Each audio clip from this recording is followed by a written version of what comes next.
¿Cómo dice? Patata, patata.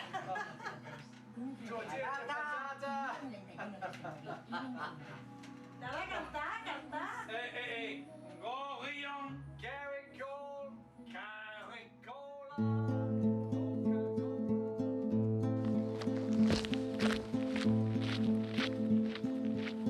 I can't remember why I ever wanted to walk a camino in Spain.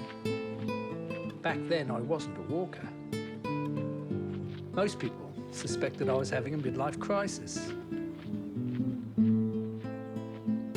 But when I look back on it now, I think it was more likely some divine inspiration. The Via de la Plata is one of the less travelled, more remote of the pilgrimages to Santiago de Compostela. Starting from deep in the south of Spain, this camino splits the country in two as it heads north for over 1,000 kilometres before arriving at the sacred cathedral city, where legend has it the remains of the apostle St. James are interred.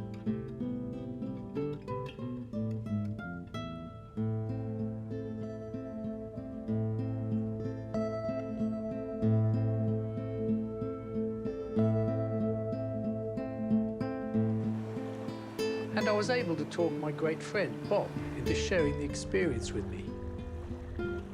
So, on a sunny summer Sunday in June in the year 2008, we found ourselves in the busy old town of Seville, enjoying the sights and sounds of a city most famous for its bullfights and flamenco, and its World Heritage landmarks like the Alcazar, a famous Moorish palace, one of the oldest in Spain today.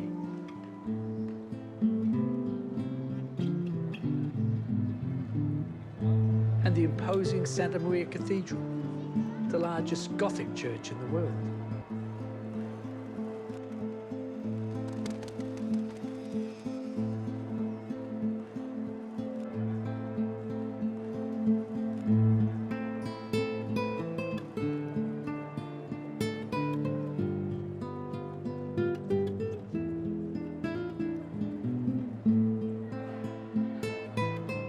We spent an easy afternoon wandering the streets of the old city, soaking up the atmosphere and indulging in some tapa and cerveza.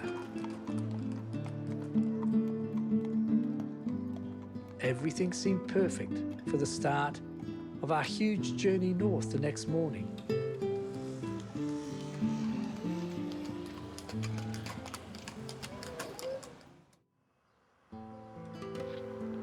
Day one was a disaster from the very start.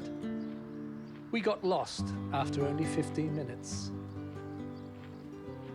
For anyone thinking about walking a Spanish Camino, the most important lesson you'll need to learn is how to follow thousands of yellow arrows called flechas, which are strategically placed along your journey, on signposts, rocks, malariums, trees, just about anywhere you could imagine.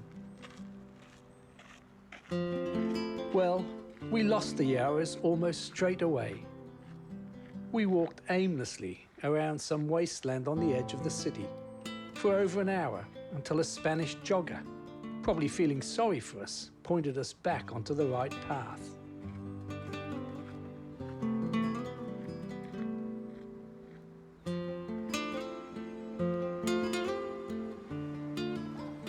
And that morning didn't get any better.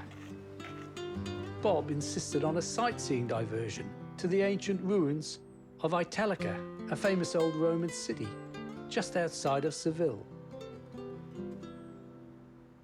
And 1 hour later, it was getting very hot. Our first night's destination was still 14 kilometers away. Now, the nickname for Seville in the summer months is El Sartén, and that means the frying pan. And we found out why on that first day. We spent the next 4 hours walking between rows of sunflowers and olive groves on a long, wide dirt path the entire way to the village, with absolutely no shade or shelter, and that sun just got hotter and hotter. In the late afternoon, we arrived exhausted and footsore in Jelena, only to find it empty. No one, anywhere. No shops, no bars open, all the houses shut. Just a ghost town. And 2 crazy pilgrims walking in 40-degree heat with ridiculously heavy backpacks. We'd forgotten the Spanish siesta. According to our guidebook, our accommodation was at the sports center on the edge of town. But when we found the Deportivo, the doors were locked. And then a voice beckoned us from the small rundown building next to the sports stadium. It was the football team's changing rooms. That voice belonged to Joe. He was a local, and he'd been living in the away team's change room for over a month after having a bust-up with his wife. This, he said, is a pilgrim's accommodation, not that main building. And after our day from hell, a shower and somewhere to lay down was as good as any 5-star hotel.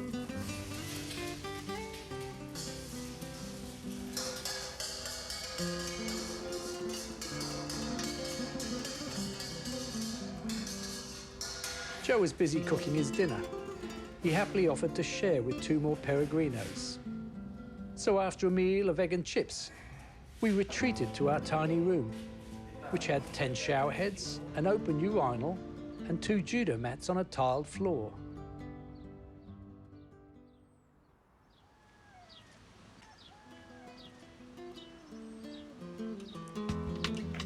And day 2 turned out to be no better.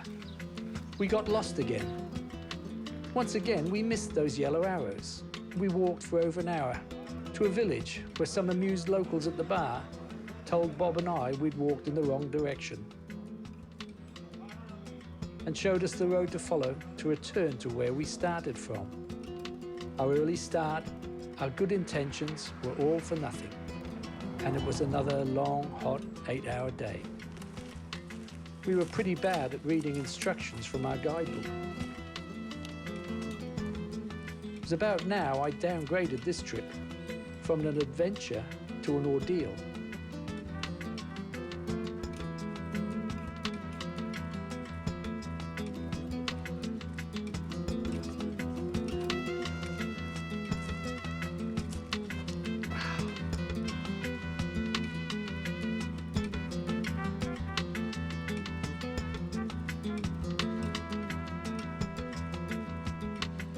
When we finally arrived at the picture postcard village of Castelblanco, we were exhausted.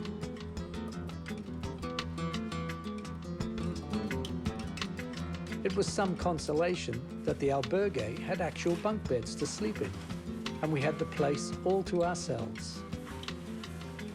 After a shower and an evening meal, I made sure I found the yellow arrows pointing the way out of the village for the next morning. Forewarned is forearmed.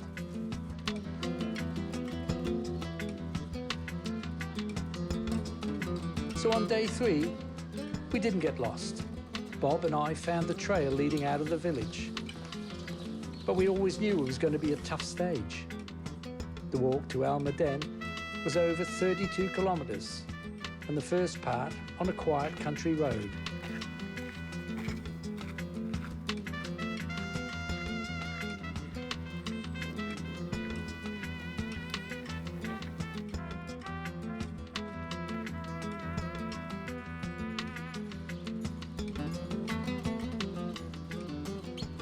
And the second half through glorious cork forests and nature.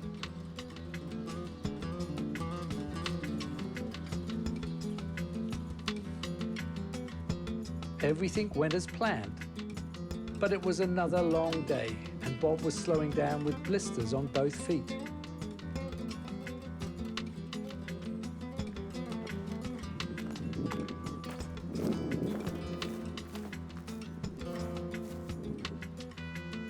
The hard final climb before we arrived at the village gave us spectacular views overlooking the town and an idea of what to expect on the following days.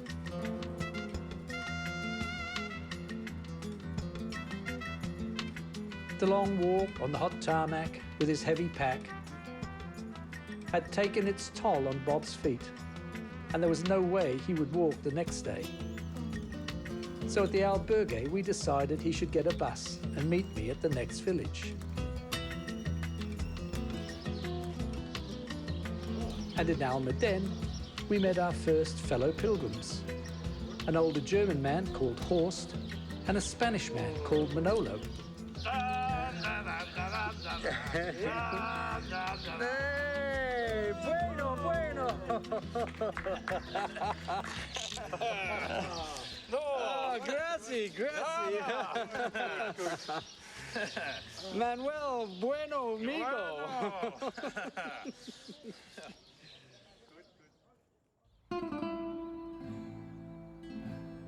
I walked on my own the next day. It was a shorter stage over rolling hills, through large farms and orchards.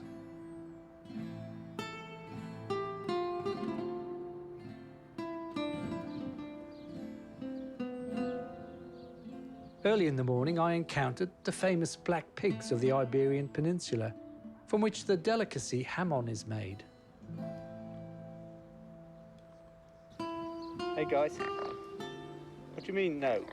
Just want a photo of you.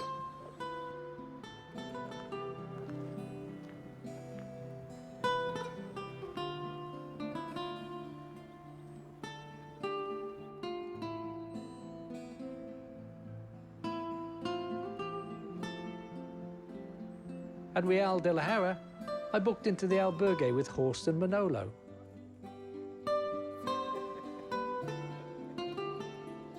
Bob's bus arrived late that evening. His feet had got worse. At the medical centre in Almaden, they told him to stop walking straight away. He was going to fly back to England to spend some time with his brother. His camino was over before it ever began. So the next day, Horst, Manolo and I found ourselves walking the trail together. The language barrier was obvious. Nods, shakes of the head, wild arm gestures, grunts, groans. But it all seemed to work. We all had one thing in common: a pilgrimage to Santiago de Compostela.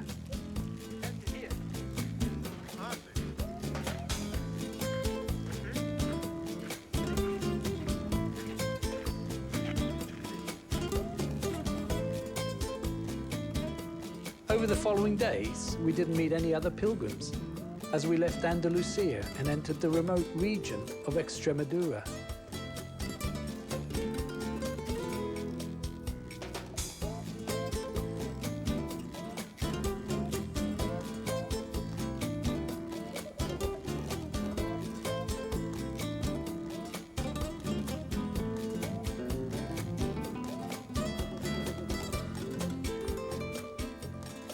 Our mornings were big skies, wide open spaces. And the three of us were really enjoying walking in this beautiful Spanish countryside.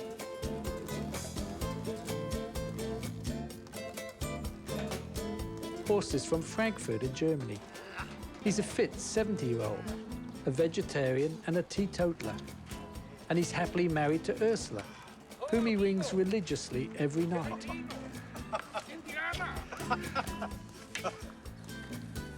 Manolo actually lives in Seville. He was on his way home when he met Horst and I. On the spur of the moment, he decided to join us on our walk to Santiago. It was something he'd always dreamed of doing. He smokes like a chimney, and he drinks like there's no tomorrow. But he's a happy man, full of the joys of life.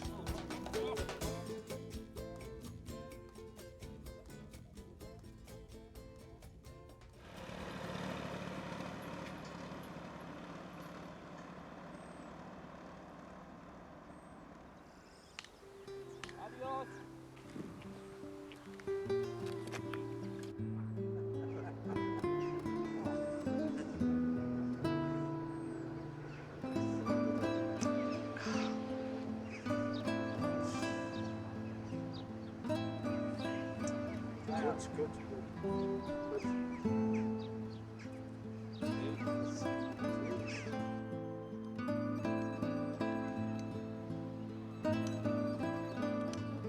We'd been walking for 10 days when we crossed the river Guadiana on one of Spain's largest Roman bridges and entered Merida, a city that could have been an open-air museum. It was so full of Roman and Moorish culture. We spent the afternoon exploring some of its wonderful monuments.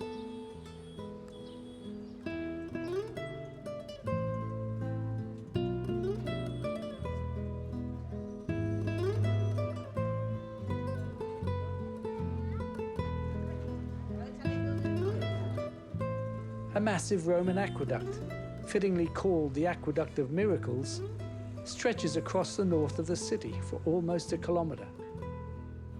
It was used by the Romans over 2,000 years ago to bring water down from the man-made reservoir at Proserpina. Its sheer size is breathtaking.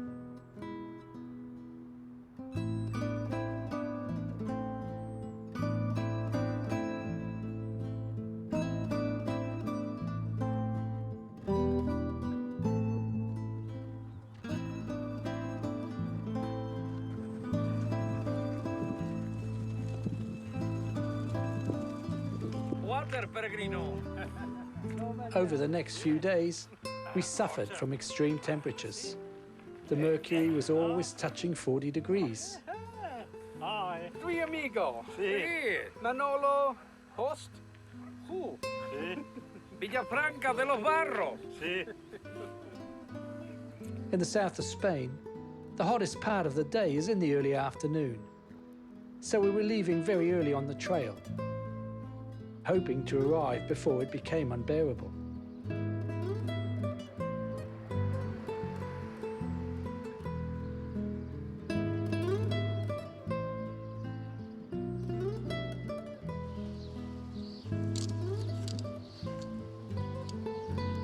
By afternoon, we were usually relaxing in the albergue.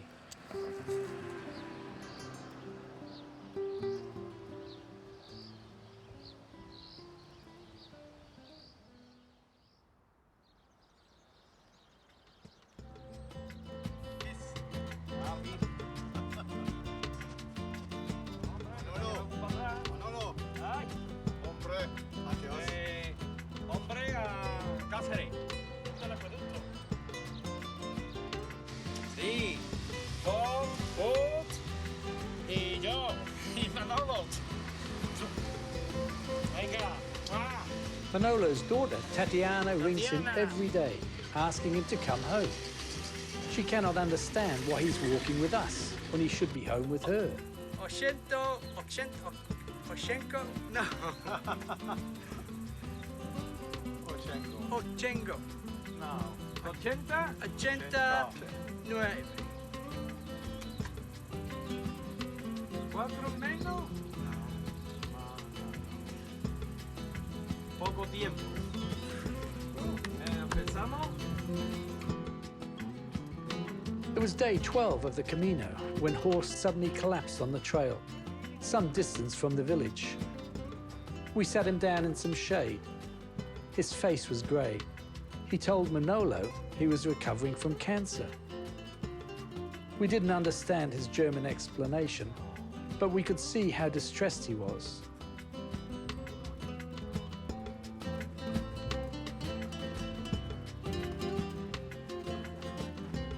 It was over an hour before he recovered enough to continue.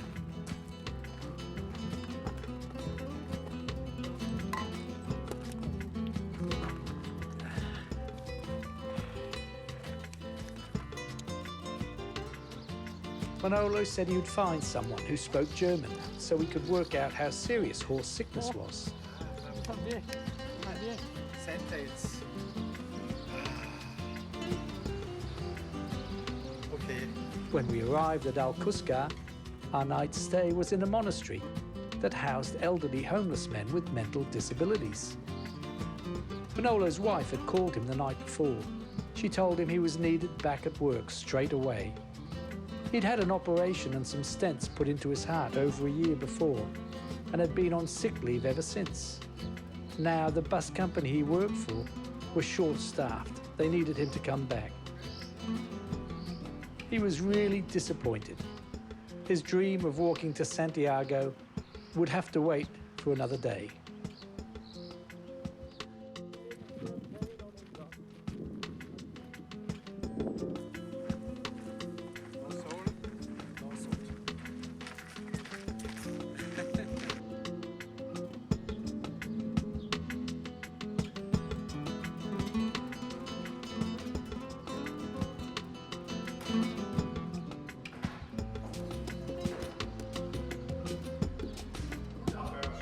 And Horst and Manolo were both suffering from bad blisters, which the hospital aero lanced and bandaged. Camino de Santiago.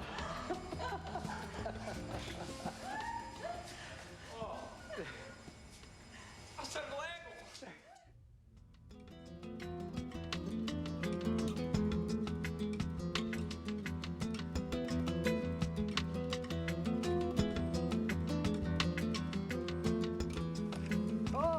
On day 14, we approached the large city of Cáceres.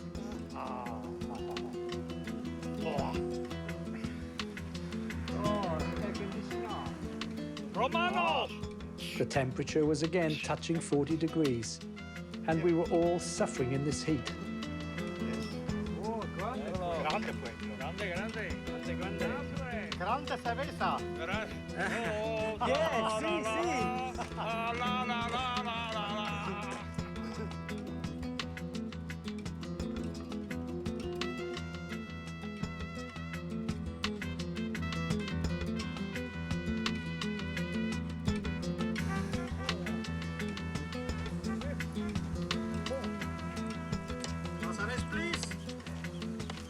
Over the last few days, Horst was struggling to keep up. Kaput? Yes.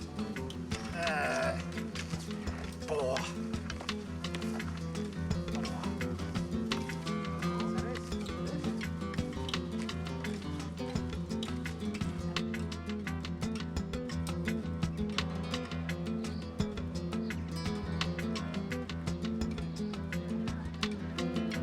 Cáceres is a wonderful example of a medieval city.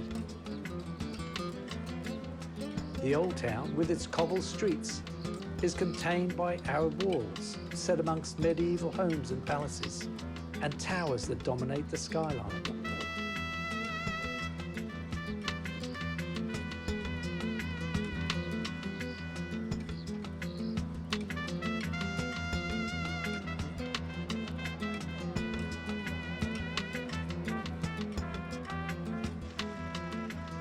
But it was not all joy.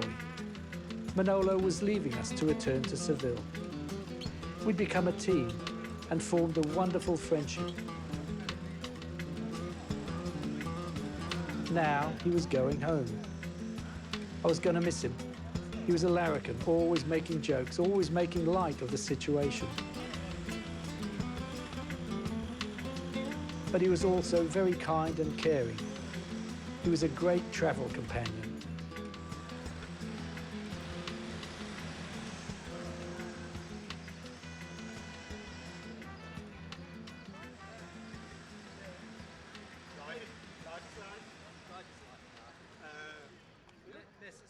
In the evening, Horst and I found a church that was hosting a gospel concert.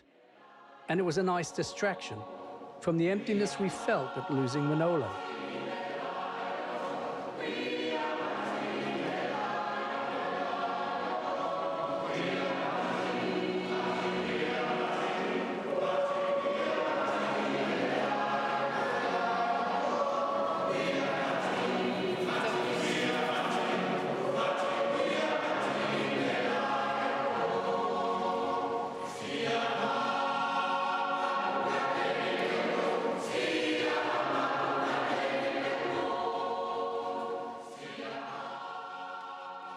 With the gospel songs still ringing in our ears, and by the light of a full moon, we left very early on the next stage to Embalse Alcantara. But somehow it didn't feel the same. It didn't feel right. We were both missing Manolo terribly. For 2 weeks, we'd shared our days and nights together. And now he was missing.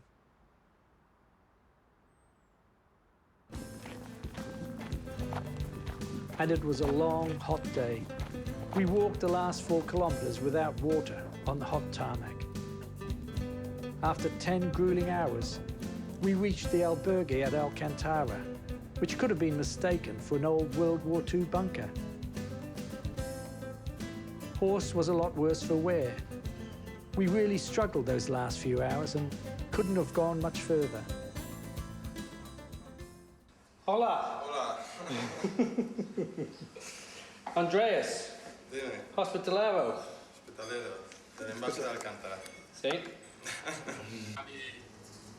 June, July, and August, the pilgrims don't walk in the Via de la Plata because it's too hot. Today, Yeah. 40. 40. And yesterday, 40. Yeah, and tomorrow? Tomorrow, maybe 42. Thanks. The albergue overlooked a huge reservoir with wonderful views, and we had the whole place all to ourselves.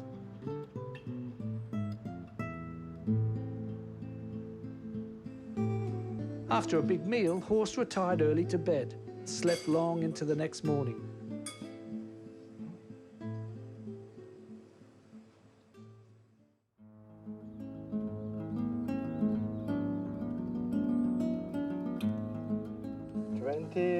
Yeah. He was okay again the next day, but his 30. confidence had been sorely tried. 30. A bustle. No, 30, 35. No, 30 tomorrow, mañana, 30. No. After only a few hours on the trail, he was resting again and toying with the idea of taking a bus. 30, 32. 3.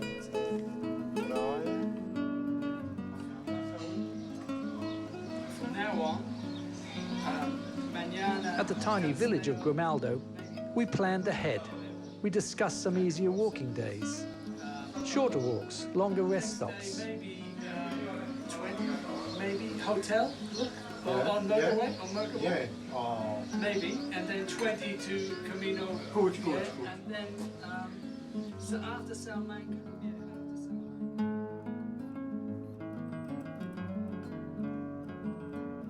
The trail to the walled village of Galisteo was a shorter day's walk.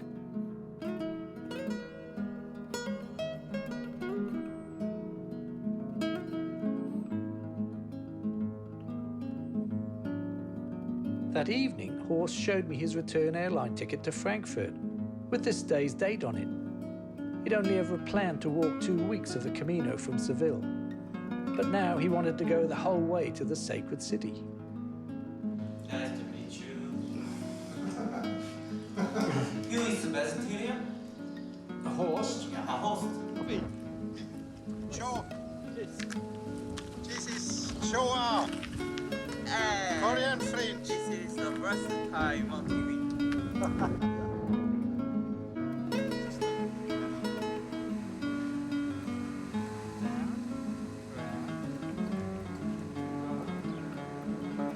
4 days after saying goodbye to Manolo at Cáceres, and as we approached the little pueblo called Carcabosa, we saw in the distance, sitting on the bench, our lost companion, Manolo. We couldn't believe our eyes. He greeted us with a huge hug and a torrent of Spanish. He'd already arranged our accommodation in the village. Over a coffee, he showed us his map. He said he'd spent 2 days ringing around the various towns trying to find us. In Seville, he saw his doctor, who diagnosed him with high blood pressure and had given him another month's sick leave. Grimaldo? No. Vini.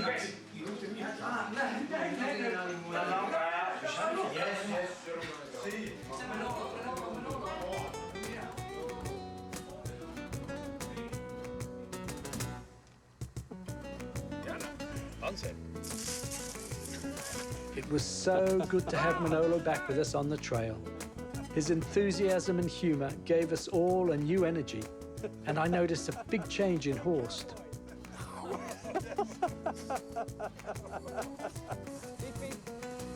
Up we go. Movie going. Oh, no. Hey! Hey! Booming! Oh, Oh no! Caca de la vaca! Kuhkocker. Caca de la vaca! Okay. Venga! Venga. ¡Labia gaito! Enda. Roma!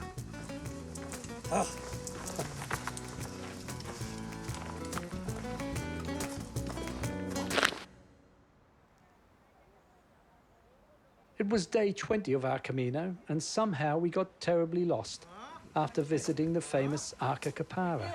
What is? Now switch on. Romano! Yeah. Muy amigos. Here. Here. Buen amigo. What? Hey. The stage turned into a nightmare 40-kilometer hike in sweltering conditions. And on that day, we lost the yellow arrows completely. Horst collapsed towards the end of the long afternoon.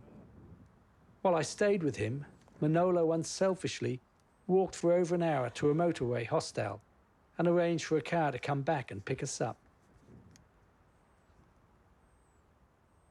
Horst slept for over 20 hours at the hostel, and as seemed to be the case, after a good rest and some food in his stomach, he was okay to continue the next day. Ready? Media hora? Media? Aquí? Sí, sí.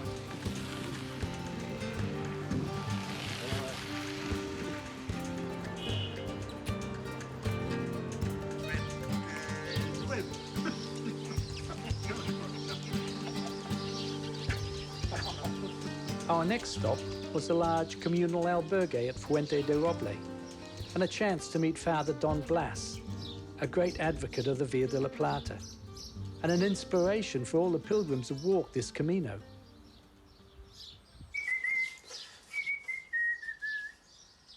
Oh! A condition of our stay here was we all helped with some chores around the buildings, and this was a new experience for Manolo. Albergue? Good Manolo. Bueno Manolo.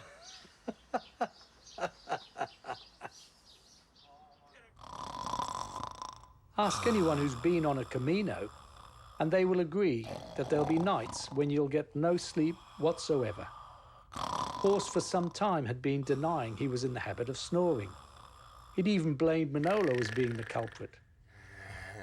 It was our first night in a crowded albergue at Fuente de Roble, and Horst brought the roof down. Everyone suffered that night.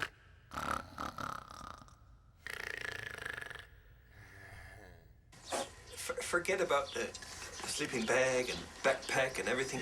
Just pack this. This is the most important thing, as the earplugs, because Horst is sleeping over there, and he'll wake up the party tonight. So just pack the bloody earpieces, okay, and plug it up. And it was at the communal meal a German pilgrim told me some terrible news. Horst did have cancer, and it had spread into his body. He was dying.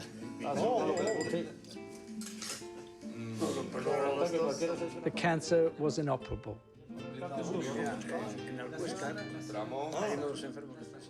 He'd gone against his family's wishes to come to Spain to walk those 2 weeks of the Camino. But the pilgrimage was something he'd always wanted to do, and when he joined up with Manolo and myself, he was convinced he could go the entire way.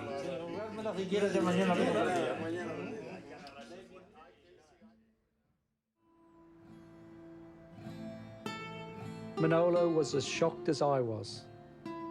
We decided not to tell Horst we knew and act as if everything was normal.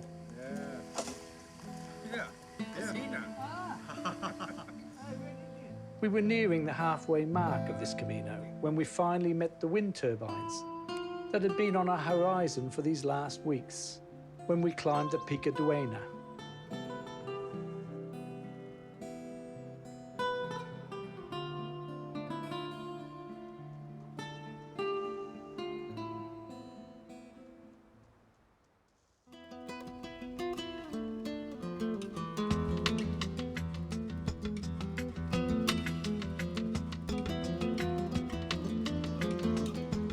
Salamanca was the halfway point of our pilgrimage, and on day 27, the sprawling city lay before us on the horizon.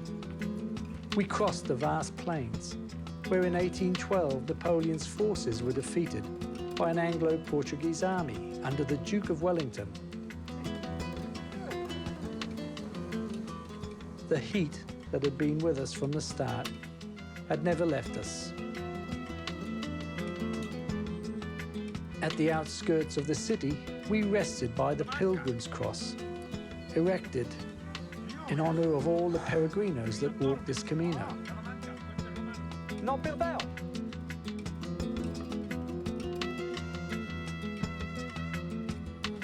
We'd been walking together for nearly a month when we crossed the Rio Tormes on an old Roman bridge and entered this World Heritage City.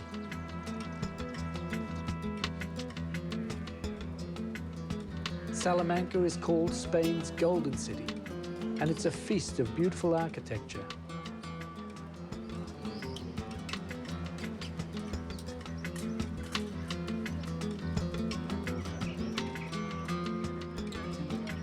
We gave ourselves a rest day as a reward, and also to give Horst some time to recover.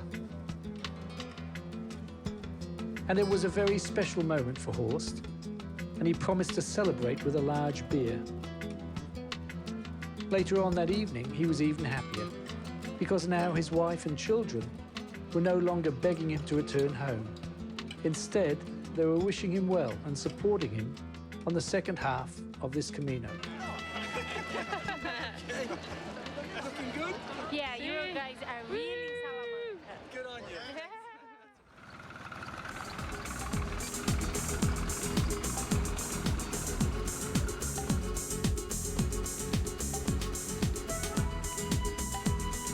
On the way to Calzada, we're happy pilgrims. Our rest day in Salamanca has given us a new energy.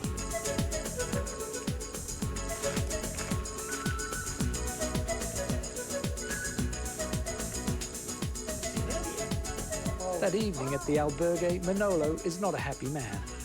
These early bedtimes are not part of his Spanish way of life. It's too early to go to bed at 8:30.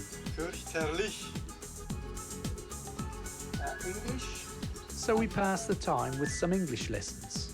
Another glass, please. More, more please, no? More, please. Mas per favor, more, please. Beer. Another glass, please. Another glass, please. Another glass, please. Yes, yes.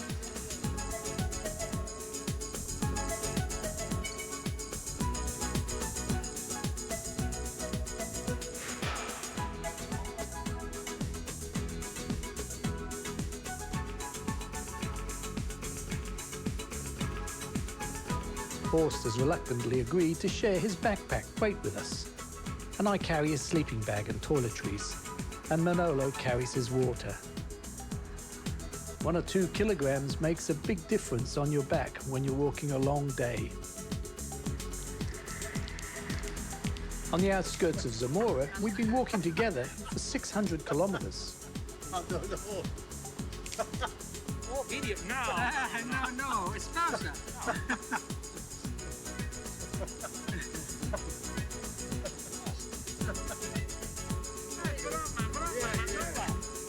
Zamora is a delightful city, and it straddles the Douro River. It's steeped in Romanesque history and culture, and it's an important stage for pilgrims on this Via della Plata. Batman!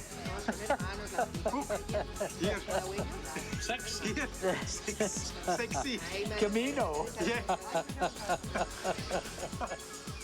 It's becoming obvious Manolo's clothes and supplies might not last the journey. No. Oh, yeah.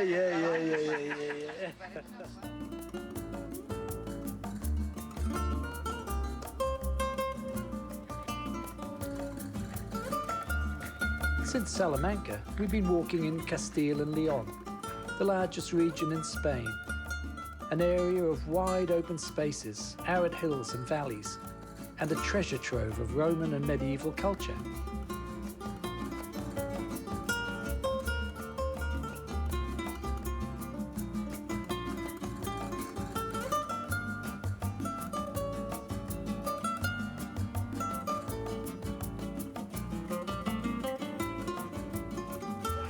Zamora is a popular starting point for many pilgrims. And on our way to Montemata, we meet a couple from Barcelona who are doing some stages on their way to Orense.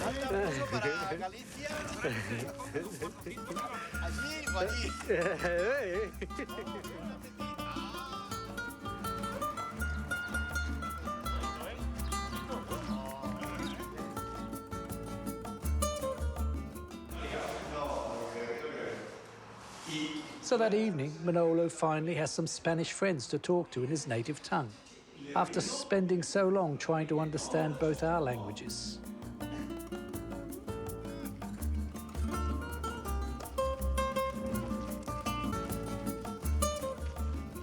Carlos and his son are following a popular Spanish tradition. They're breaking their camino into stages, finishing a part of it each year. This will be the third year of walking the Via del Plata, and they hope to finish it next year.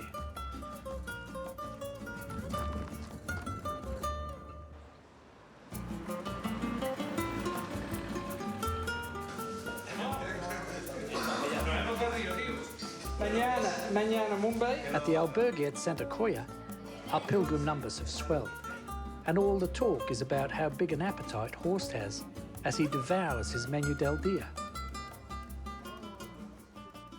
As we head north, the landscape is becoming greener. The scenery is changing. Is this a view up here? Oh. Hello. Relaxing. Yeah, wind, beautiful. Camino. Yeah. Good. But the terrain is not so flat now. It's becoming harder for Horst to walk some of these longer days. He's suffering in silence, and on every break, he's taking his magnesium tablets, and we're slowing the pace of our walking.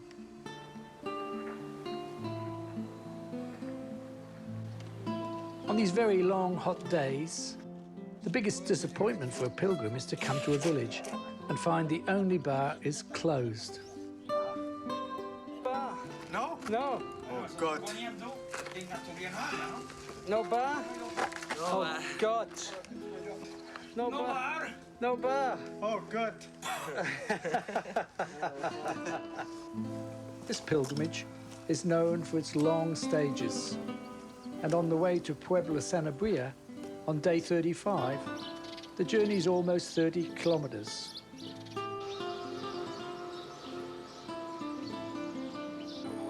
At a village halfway along, Horst cannot go on, and a kind villager drives him the rest of the way to the fortress town.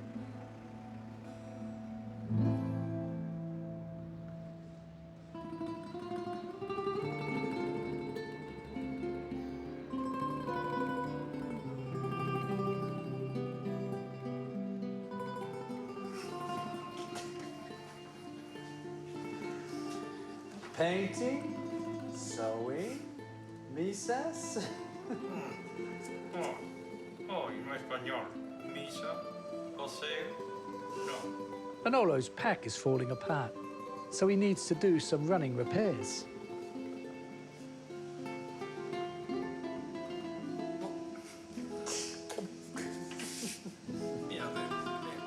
Oh. No pance.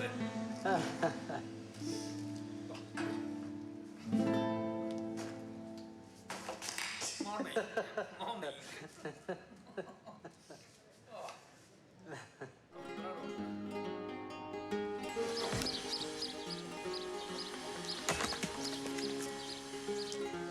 The trail is climbing now as we head into the mountains.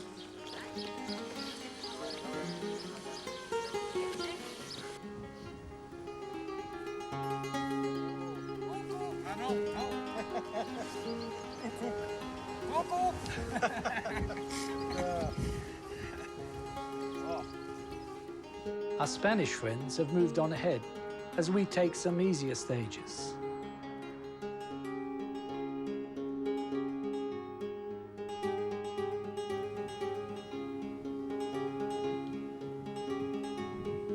On day 39, when we leave the village of Agudina, we're on top of the world.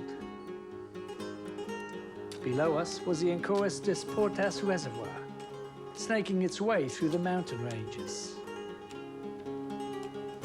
It was spectacular scenery.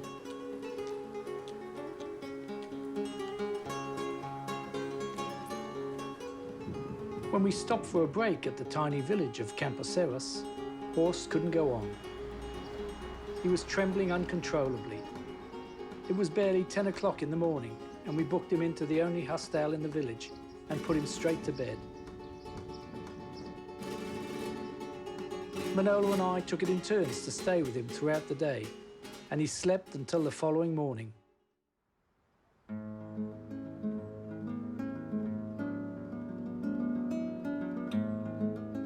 The next morning, when Horst was well enough to travel, we carried on to Laza. This town was only 14 kilometers away and all downhill, and Manolo volunteered to carry Horst's backpack.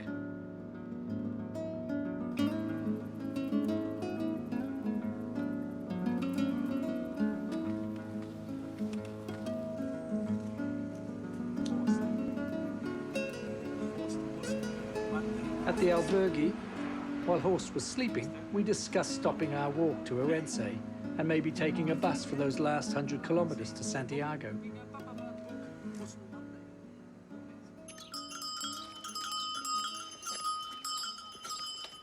The next day, we came upon a tiny village called Albergeria, and we found a bar dedicated to pilgrims.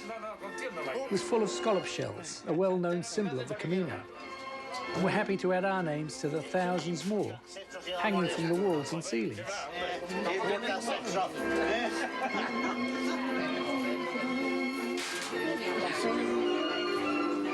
Gracias.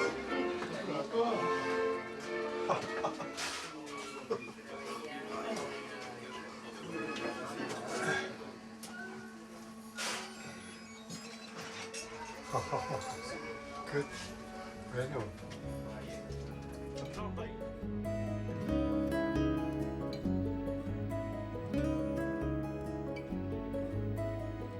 Orense is the last major city we pass through on this Camino. From here, it's just 100 kilometers to the Holy City.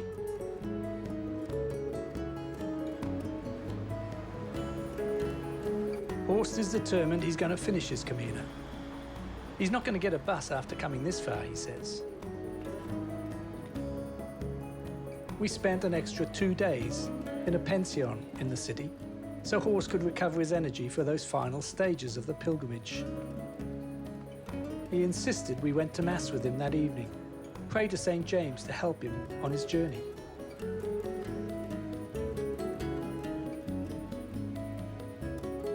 His courage and determination were an inspiration to both of us.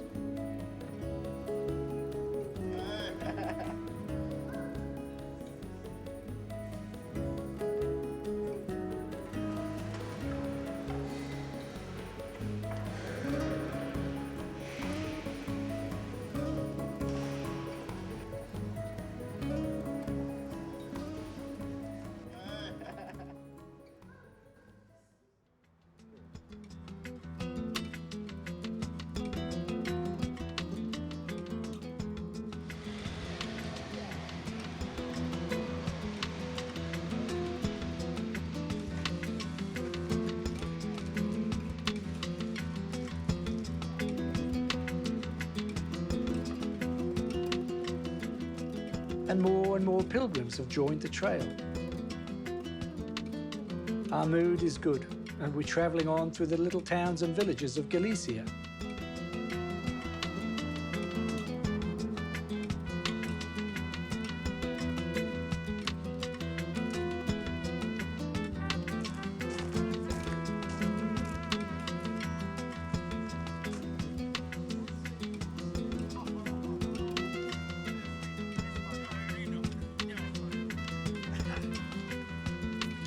Our camino was almost over, but a big part of me didn't want it to end.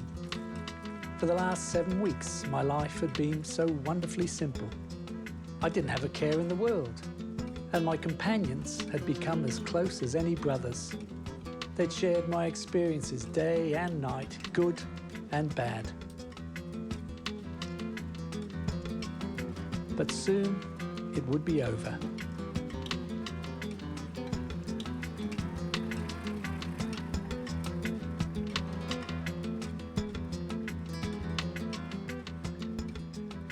On our second last day, we were seeing more and more signs to Santiago.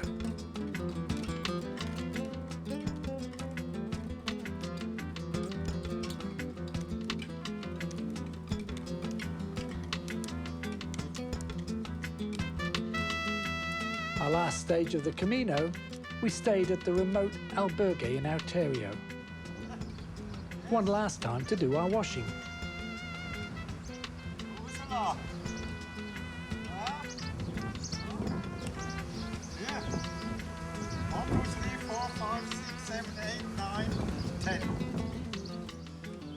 Washing? Yes. Mr. Washing Machine. Say, looking. Yeah.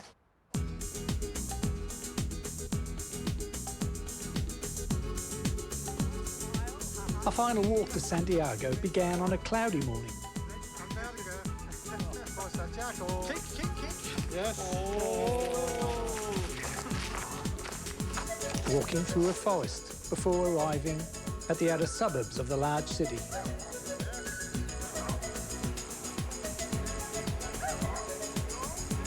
And another opportunity for a photo shoot.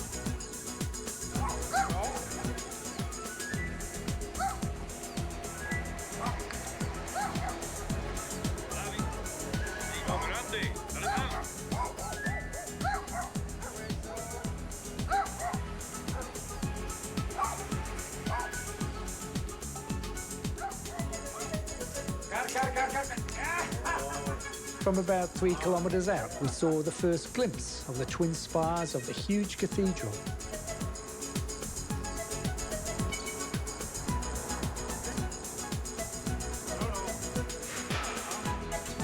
This was a sight neither Horst nor Manolo would have ever expected to see when we first started out 50 days ago.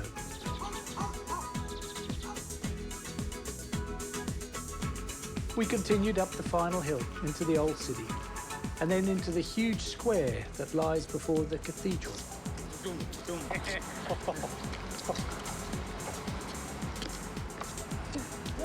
Traditional Galician bagpipes welcomed us at the entrance to the huge Plata Obradoiro, as hundreds of pilgrims arrived from all parts of Spain. And 3 peregrinos, who were once complete strangers, entered the square now as dear friends who had shared a lifetime together.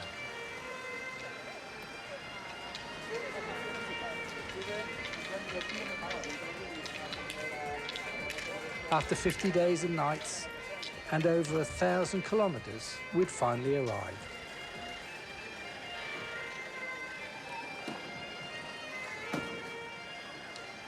Hello. Movie man. Yeah, yeah. He needs Via de la Plata.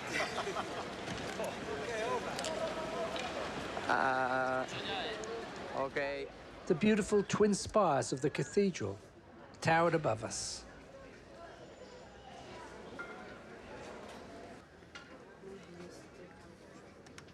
After visiting the church, we fulfilled the rite of St. James and embraced his effigy at the altar, where a pilgrim thanks the saint for helping him on his journey. Afterwards, we attended the famous Pilgrim's Mass at noon. It was a lovely way to reflect on our journey.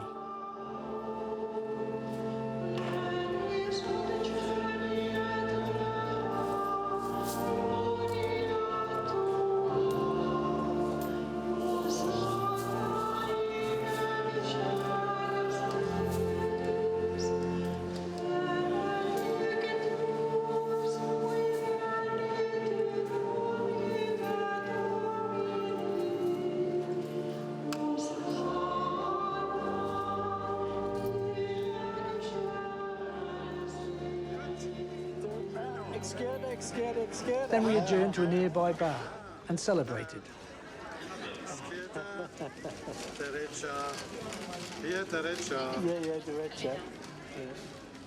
Manolo was unusually quiet. He was thinking the same thing I was. I wish it could have just lasted a bit longer.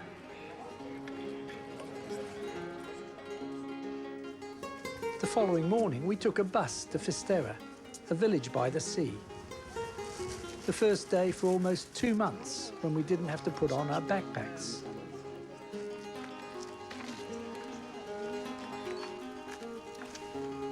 I followed the pilgrim's ritual and threw my boots into the Atlantic Ocean.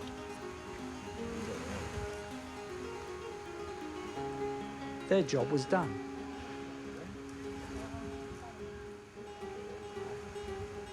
Klinkens, klonkens, klinkens, klinkens, klaasjens, klinkens. Over coffee, we talked about a reunion later on.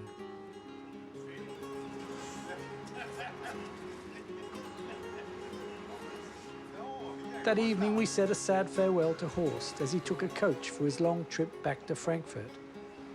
He was homesick and eager to see his family again, and I think he was looking forward to sharing his story with Ursula. Manolo left from the same bus station the next day, bound for Seville, and I flew back to London. I met up again with Bob. Our camino was over. This most incredible venture had finished. In the years that followed, every few months, Horst would send me a letter. He spoke about how wonderful his memories of the Camino were.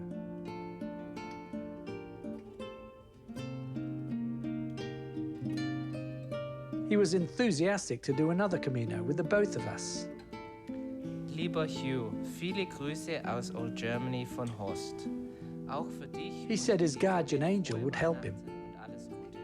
Gradually, over time, the letters told a different story.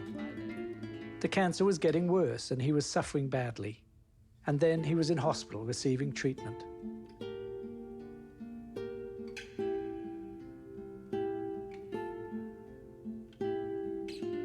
In February 2011, the cancer that had invaded Horst's body finally claimed his life.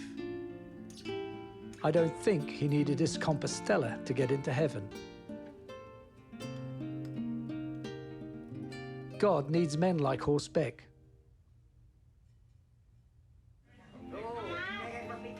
Manolo went back to his family in Seville. He promptly enrolled in a college to learn English. And after a few weeks, his teacher convinced him to quit.